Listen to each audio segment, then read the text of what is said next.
Halo teman-teman, ada banyak pertanyaan nih. Gimana sih caranya bekerja dengan ijazah SMP? Saya tidak tahu prosedurnya dan saya tidak tahu jalannya gimana. Dan langkah-langkahnya gimana sih supaya saya bisa bekerja dengan ijazah saya SMP? Waduh, kalau di Indonesia SMP itu cuma bisa bekerja di kuli ya, kuli bangunan. Maaf, bisa kuli bangunan, bisa jadi pengusaha besar kalau mempunyai sebuah usaha. Jadi kalau nganggur untuk mencarikan pekerjaan di sebuah pabrik yang ternama ataupun gaji besar, mungkin dengan ijazah SMP tidak bisa. Oke, saya akan bahas bagaimana langkah-langkahnya teman-teman mempunyai ijazah SMP namun bisa mendapatkan gaji cukup lumayan besar. Gajinya seperti bupati. Bupati itu gajinya berapa ya? Mungkin 20 juta, 25 juta atau 30. Bahkan gaji Anda ijazah SMP bisa mencapai 40 juta rupiah. Gimana langkah-langkahnya? Simak terus videonya setelah yang satu. Assalamualaikum warahmatullahi wabarakatuh. Dan masih bingung. Belajar tidak mau, hafalan juga tidak mau, mencari dukun. Oke teman-teman, akan saya bahas gimana langkah-langkahnya teman-teman mempunyai ijazah SMP tapi bisa mendapatkan gaji 30 juta rupiah.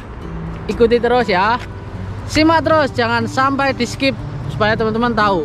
Yang pertama, teman-teman kunjungi website BP2MI.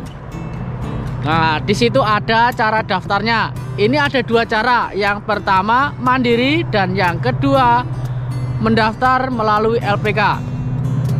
Lebih mudah mana mas? Dua-duanya mudah, semuanya mudah, asalkan kita mengerti.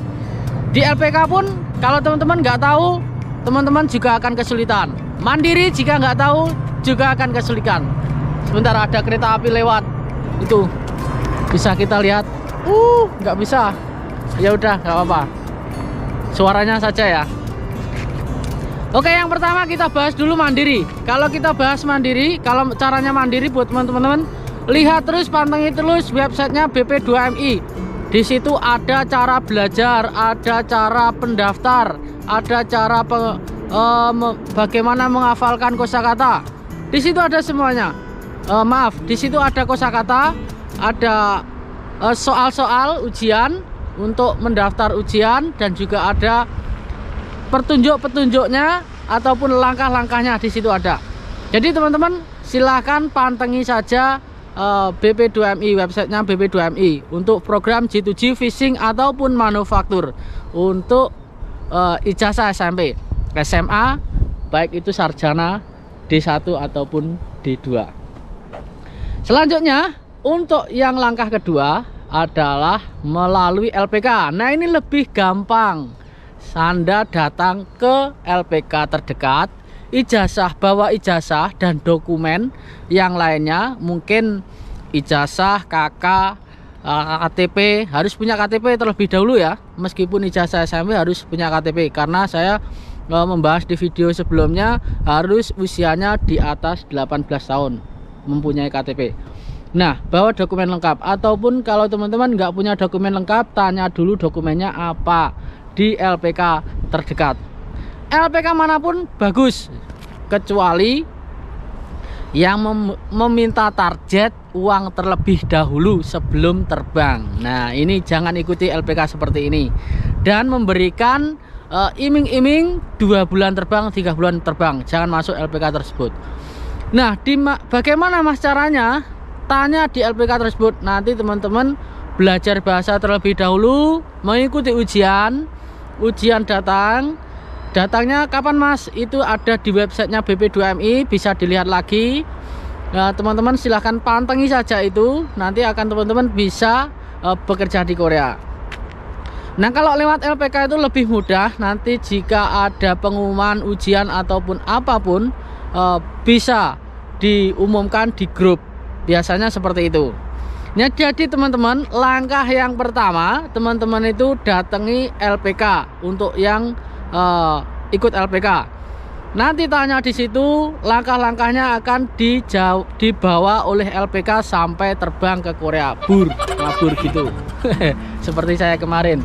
Kalau mandiri, teman-teman akan sedikit kesulitan karena apa?